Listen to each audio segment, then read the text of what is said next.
ஆண்டவருடைய சத்தத்தை எப்படி கேட்குறது அப்படின்னு பல செய்தியை நம்ம கேட்டிருப்போம். ஆனால் ஆண்டவருடைய சத்தமாகவே அவர் உங்களை அனுப்புவார் அப்படின்றது ஒரு வல்லமை உள்ள விஷயம்.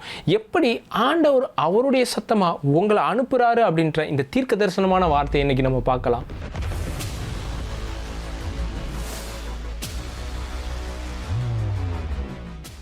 இப்போ தான் ஃபர்ஸ்ட் டைம் பார்த்துட்டு இருக்கிறீங்கன்னா சப்ஸ்கிரைப் பண்ணிக்கோங்க. ஆண்டவர் ஒரு தேவ மனிதனை அனுப்புகிறாரு அப்படின்னா அவங்கள ஆண்டவர் தேவ சத்தமாகவே அனுப்புகிறார். ஆவிக்குரிய உலகத்தில் தேவ சத்தத்தை யாராலையும் தடுத்து நிறுத்த முடியாது. இந்த காணக்கூடிய உலகத்தில் தேவ மனிதனை தடுத்து நிறுத்திடலாம், ஆனால் தேவ சத்தத்தை யாராலையும் தடுத்து நிறுத்த முடியாது. அதனால தான் அவர்களை தேவ மனிதர்களாக மட்டும் கிடையாது, தேவ சத்தமாக அவர் அனுப்புகிறாரு. எப்படின்னு பார்த்தீங்கன்னா, ஆண்டவர் யோவான் ஸ்நானகனை வனாந்திரத்தில் கூப்பிடுகிறவருடைய சத்தமாக அனுப்பிச்சார். தேவ மனிதனாக மட்டும் அனுப்பல, அவருடைய சத்தமாக யோவான் ஸ்நானகனை அவர் அனுப்பிச்சாரு. அதனால தான் ஏரோது இந்த யோவான் ஸ்நானகனை கொலை செய்யணும் அப்படின்னு சொல்லிட்டு அவனுடைய தலையை எடுத்துடுறாங்க அப்படின்னு நம்ம பார்க்குறோம். பிசாசானவனுடைய திட்டம் என்ன தெரியுமா? இந்த தேவ மனிதனை நம்ம நிறுத்திட்டோம் அப்படின்னா இவனுடைய வாயிலிருந்து வரக்கூடிய இந்த சத்தத்தை நிறுத்திடலாம் அப்படின்னு நினச்சிருக்கிறான். ஆனால் என்ன தெரியுமா நடந்துச்சு? தேவ மனிதனை தடுத்துடலாம், ஆனால் தேவ சத்தத்தை தடுக்க முடியாது. அதனால தான் அவர் சத்தமாக அனுப்புகிறாரு. இப்போ ஏரோது பார்க்குறான், யோவான் ஸ்நானகன் மரித்தோரிலிருந்து உயிரோடு எந்திரிச்சு வந்துட்டான், இங்கே ஒரு அற்புதங்களும் அடையாளங்களும் நடந்துகிட்டு இருக்கு, ஒரு மனிதனுடைய வார்த்தைகளும் ஒரு மனிதனுடைய செய்கையும் இயற்கைக்கு அப்பாற்பட்டதாக இருக்குன்னு இயேசுவை பார்த்து அவன் இவர் தான் யோவான் ஸ்நானகன் அப்படின்னு நினச்சிட்டான். ஏன் தெரியுமா?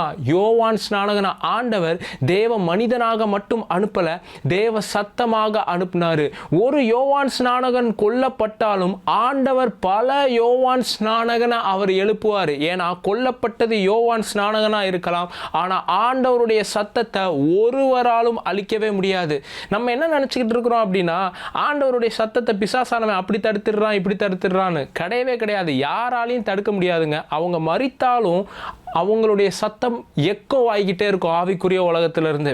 இன்னும் உங்களுக்கு சிம்பிளாக சொல்லலாம், ஆபேல காயின் கொலை பண்ணிடுறான், ஆனால் வேத வசனத்தில் போட்டிருக்குது அவன் மரித்தும் இன்னும் பேசுகிறான் அப்படின்ட்டு இருக்கு. சிலர் மரித்திருவாங்க, ஆனால் அவங்க எழுப்பின ஏதோ ஒரு சத்தம், ஆண்டவருடைய சத்தம், அது தொடர்ந்து தலைமுறைகள் தாண்டி ஒரு இம்பேக்டை ஏற்படுத்திக்கிட்டு இருக்கும்.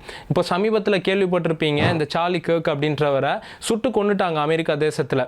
ஏன்னா அவர் இந்த வானவில் கும்பலுக்கெல்லாம் எதிரடையாக இருந்தார், ஓரினை சேர்க்கை இதுக்கு எல்லாத்துக்கும் எதிர்த்து நின்றுக்கிட்டு இருந்தார். இதெல்லாம் பிடிக்காமல் ஒரு கும்பல் என்ன பண்ணிட்டாங்கன்னா அவரை கொலை பண்ணிட்டாங்க அப்படின்றத பார்க்குறோம்.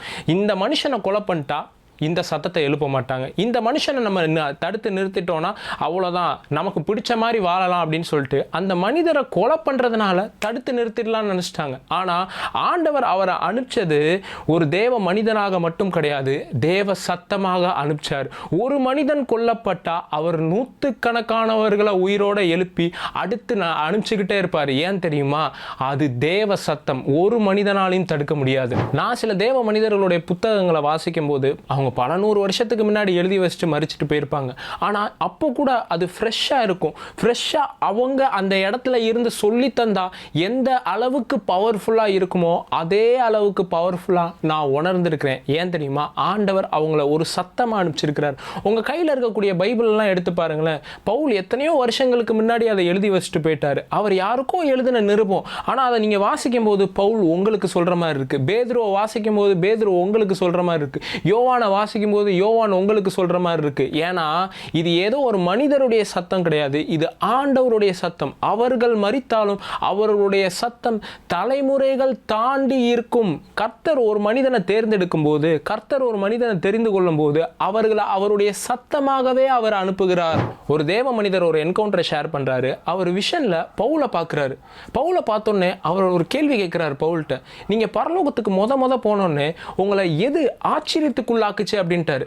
அப்போ பவுல் சொன்னாரா, நான் முத இயேசுவை சந்திக்கும் போது அவர் என்கிட்ட ஒன்று சொன்னார், நீ என் மேலே கொண்டிருந்த மிகுந்த அன்புனால நான் உன்னுடைய வார்த்தையை என்னுடைய வார்த்தையாக மாற்றினேன் அப்படின்னு சொன்னாராம். I made your words my words அப்படின்ட்டாராம். பவுல ஆண்டவர் ஒரு தேவ மனிதனாக மட்டும் அனுப்பலை, தேவ சத்தமாக அனுப்பினார். அவருடைய ரைட்டிங்லாம் அவர் எழுதியிருக்கிறார், ஆலோசனை சொல்லியிருக்கிறார். ஆனால் அது யாரோ ஒருத்தருக்கு ஆண்டவருடைய சத்தமாக மாறி இருக்குது. நீங்கள் ஆண்டவருடைய வார்த்தையை பேசுவீங்க, யாரோ ஒருத்தருக்கு கவுன்சிலிங் கொடுப்பீங்க, யாரோ ஒருத்தருக்கு வாழ்த்துதல் சொல்லுவீங்க, யாரோ ஒருத்தருக்கு நீங்கள் ஆறுதல் சொல்லுவீங்க. ஆனால் அது ஆண்டவருடைய சத்தமாக ஆண்டவர் மாற்றி அனுப்புவார். நீங்கள் ஆண்டவரோட நடக்கிற ஒரு மனுஷனாக இருக்கிறீங்களா? உங்களுடைய சாதாரண வாழ்த்துதல் கூட தேவ சத்தமாக மாற ஆரம்பிக்கும். உங்கள் வாயிலிருந்து புறப்பட்டு வர்றது ஒரு தேவ சத்தமாக புறப்பட்டு வரும். நானும் ஆண்டவருடைய சத்தமாக மாறணும்னு விருப்பப்படுறேன். நானும் மற்றவங்களுக்கு தீர்க்க தரிசனம் சொல்லணும்னு நினைக்கிறேன். நானும் மற்றவங்களுக்கு ஆறுதல் சொல்லணும்னு நினைக்கிறேன். நான் என்னதான் பிரதர் பண்ணுறது அப்படின்னு கேட்டிங்கன்னா, நம்ம ஒரு வசனத்தை வாசிக்கலாம். எரேமியா 1வது அதிகாரம் 9வது வசனம். கர்த்தர் தமது கரத்தை நீட்டி என் வாயை தொட்டு, இதோ என் வார்த்தைகளை உன் வாயிலே வைக்கிறேன். ஆண்டவர் எரேமியாவை பயன்படுத்துறதற்கு முன்னாடி அவங்களுடைய வாயை தொட்டு என்னுடைய வார்த்தைகளை உன்னுடைய வாயில வைக்கிறேன் அப்படின்றாரு. இப்போ ஜாதிகளுக்கு தீர்க்கதரிசியா எரேமியாவை அவர் அனுப்புறாரு. இதற்கு முன்னாடி ஒன்று நடந்திருக்கு. அவருடைய வாயில கர்த்தருடைய வார்த்தையை வச்சிருந்திருக்கிறாரு. நான் கர்த்தருடைய சத்தமா மாறணும் பிரதர் அப்படின்னு விருப்பப்படுறீங்களா? அவருடைய வார்த்தை உங்களுடைய வாய்க்குள்ள இருந்தால், அவருடைய வார்த்தை உங்களுடைய இருதயத்திற்குள்ள இருந்தால், நீங்க அவருடைய சத்தமாக மாற ஆரம்பிப்பீங்க. நீங்க ஏதோ ஒரு வேத வசனத்தை வாசிச்சிருப்பீங்க, நீங்க நிறைய விஷயத்தை எடுத்து தியானம் பண்ணியிருப்பீங்க. யாரோ ஒருத்தர்கிட்ட பேசும்போது இந்த வார்த்தை உங்களுக்கானது அப்படின்னு உங்களுக்குள்ள இருந்து சொல்ல தோணும். அந்த வார்த்தை உங்களுக்குள்ள ஒரு தீர்க்க தரிசனமாக புறப்பட்டு வர ஆரம்பிக்கும். அதற்கு ஃபர்ஸ்ட் உங்களுக்குள்ள அந்த வார்த்தையை அனுப்பணும். என்கிட்ட சிலர் கவுன்சிலிங் கேட்டுக்கிட்டு இருப்பாங்க, என்கிட்ட சிலர் பேசிக்கிட்டு இருப்பாங்க, என்கிட்ட சிலர் சோகமாக இருந்து பேசிக்கிட்டு இருப்பாங்க. நான் என்னைக்கோ வாசிச்ச ஒரு வார்த்தையாக இருக்கும், அது என் மைண்டில் கூட இருக்காது. அவங்ககிட்ட பேசும்போது அந்த வார்த்தையிலேருந்து ஒரு வெளிப்பாடு புறப்பட்டு அவங்களுக்கான ஒரு வார்த்தை புறப்பட்டு வர ஆரம்பிக்கும். அவங்களுக்கு அது ஒரு தீர்க்க தரிசனமாக மாறும். அவங்ககிட்ட பேசும்போது நானே ஆச்சரியப்பட்டிருக்கேன், இந்த மாதிரியான வார்த்தைகள் என்னிடத்துல இருந்து எப்படி புறப்பட்டு வருதுன்னு. ஏன்னா கர்த்தர் தம்முடைய சத்தமாக என்னை அந்த இடத்துல அனுப்பியிருக்கிறார். என்ன மட்டும் இல்லை, ஆண்டவர் உங்களையும் அவருடைய சத்தமாக அனுப்புவார். நொறுக்கப்பட்டு இருக்கிறவர்களுக்கு அவருடைய சத்தமாக அனுப்புவார். ஒடுக்கப்பட்டு இருக்கிறவர்களுக்கு அவருடைய சத்தமாக அனுப்புவார். ஏதோ ஒன்று சரியில்லாத இடத்துல இருக்கும்போது நீங்க அவருடைய சத்தமாக நின்று அந்த இடத்துல சரி பண்ணுவீங்க. அடுத்த வசனத்தில் என்ன போட்டிருக்குன்னு வாசிக்கலாம். பார், பிடுங்கவும் இடிக்கவும் அழிக்கவும் கவிழ்க்கவும் கட்டவும் நாட்டவும் உன்னை நான் இன்றைய தினம் ஜாதிகளின் மேலும் ராஜ்யங்களின் மேலும் ஏற்படுத்தினேன் என்று கர்த்தர் என்னுடனே சொன்னார். சில சத்ரு கட்டி வச்சிருக்கிறத இடிக்கவும், சத்ரு உண்டாக்கி வச்சிருக்கிறத பிடுங்கவும், சத்ரு உண்டாக்கி வச்சிருக்கிறத அழிக்கவும் அவர் உங்களை பயன்படுத்துவார். அது மட்டும் கிடையாது, கட்டவும் நாட்டவும் அவர் உங்களை பயன்படுத்துவார். யாரோ ஒருத்தர் பிசாசு பிடியில் அகப்பட்டிருப்பாங்க. உங்களுடைய வாயிலிருந்து புறப்பட்டு வரக்கூடிய வார்த்தையினால அவங்களுடைய வாழ்க்கை கட்டப்படும். அவங்களுடைய வாழ்க்கையில் ஒரு விடுதலை நடக்க ஆரம்பிக்கும். சிலதை கட்டுவீங்க, சிலதை கட்டவிழ்ப்பீங்க, சிலரை விடுதலை ஆக்குவீங்க, சிலதை கட்டி வைப்பீங்க. உங்ககிட்ட அப்பேற்பட்ட அதிகாரத்தை ஆண்டவர் கொடுத்திருக்கிறார். நான் அவருடைய சத்தமா மாறணும்னு விருப்பப்பட்டு அந்த வார்த்தையை நீங்க வாசிக்க ஆரம்பிச்சிட்டீங்கன்னு வைங்களேன், உங்களை சுற்றி இருக்கிறவங்களை நீங்க விடுதலை ஆக்குறவர்களா மாறுவீங்க. நீங்க மட்டும் விடுதலை ஆக மாட்டீங்க, உங்களுடைய குடும்பத்தை நீங்க விடுதலை ஆக்குவீங்க. மோசேவை அவர் அப்படிதான் அனுப்புனாரு. மோசேவை மீட்பனாக அனுப்புனார்னு இருக்கு. பாருங்க, ஆண்டவர் எப்படி மோசேவை பயன்படுத்தியிருக்கிறாரு. அவருடைய சத்தமாக பயன்படுத்தியிருக்கிறாரு. நான் யாரை பிரதர் போய் மீட்க போறேன்? ஆண்டவர் உங்களை உங்க குடும்பத்தை மீட்கிறதுக்கு கூட பயன்படுத்துவார். சொல்லுவாங்க, பிரதர் நான் ஒருத்தன் தான் பிரதர் வீட்டில் ரட்சிக்கப்பட்டிருக்கேன், வேற யாருமே ரட்சிக்கப்படல பிரதர், நான் ஒருத்தன் தான் பிரதர், இதுல என்ன பிரதர் பெரும்பான்மை இருக்கு அப்படின்னு சொல்லுவாங்க. நீங்க ஒருத்தரா இருந்தாலும் நீங்க அவருடைய சத்தமா இருந்தீங்கன்னு வச்சுக்கோங்க, உங்க குடும்பத்தையே மாத்துறவர்களா இருப்பீங்க. நீங்க ஒருத்தரா இருந்து அவருடைய சத்தமா இருந்தீங்கன்னா தேசத்தையே மாத்துகிறவர்களா இருப்பீங்க. எப்படின்னு பார்த்தீங்கன்னா, இயேசு கதிரேனா நாட்டுக்கு போறாரு. அங்க பிசாசு பிடித்திருந்த ஒரு மனிதனை பார்க்குறாரு. அவனுக்குள்ள பல ஆவிகள் இருக்குது. இப்போ இயேசு அந்த ஆவிகளை எல்லாத்தையும் பன்றிகளுக்குள்ள துரத்திடுறாரு. இப்போ அவன் விடுதலை ஆயிடுறான். விடுதலை ஆகிட்டு இயேசுக்கிட்ட வந்து சொல்கிறான், இயேசுவே நானும் உங்கள் கூடயே வந்துடுறேன், எத்தனை நாள் பிசாசு பிடியில் இருந்தேன், நான் கஷ்டத்தில் இருந்தேன், நீங்கள் என்னை விடுதலை ஆக்கிட்டீங்க, இப்போ நான் உங்களை பின்பற்றி வரப்போகிறேன்னு சொன்னால் இயேசு சொல்கிறாரு, நீ ஏன் கூட வராதப்பா, கர்த்தர் உனக்கு செய்ததை இறங்கி உன் வீட்டாருக்கும் உன் இனத்தாரிடத்திற்கும் போய் சொல்லு அப்படின்ட்டாரு. இப்போ இவன் என்ன பண்ணிட்டான் அப்படின்னா, அந்த இனத்தார் இடத்துக்கும் வீட்டார் இடத்துக்கும் அந்த தேசம் ஃபுல்லாக போய் அவருடைய சத்தத்தை பரம்ப செய்தான். ஏன் அப்படின்னு பார்த்தீங்கன்னா, அந்த தேசத்துக்குள்ள இயேசுவை வரவே விடல, எங்களுடைய எல்லைக்குள்ள வராதிங்க அப்படின்னு சொல்லி அனுப்பிச்சிட்டாங்க. இப்போ இயேசு இப்படி யோசிக்கல, நம்மளை இங்கேருந்து அனுப்பிச்சிட்டாங்க. இல்லை, அவருடைய சத்தமாக அங்கே ஒரு மனிதன் அந்த தேசத்துக்குள்ளே இருந்தாலே போதும், என்னுடைய சத்தம் பரம்ப செய்யும். நான் சொல்கிறேன், அவருடைய சத்தமாக நீங்கள் ஒருத்தர் மட்டும் ஒரு குடும்பத்தில் இருந்தாலும் சரி, ஒருத்தர் மட்டும் ஒரு பட்டணத்தில் இருந்தாலும் சரி, நீங்கள் அந்த தேசத்தையே திருப்புகிறவர்களாக இருப்பீங்க, அந்த குடும்பத்தையே மாற்றுறவர்களாக இருப்பீங்க.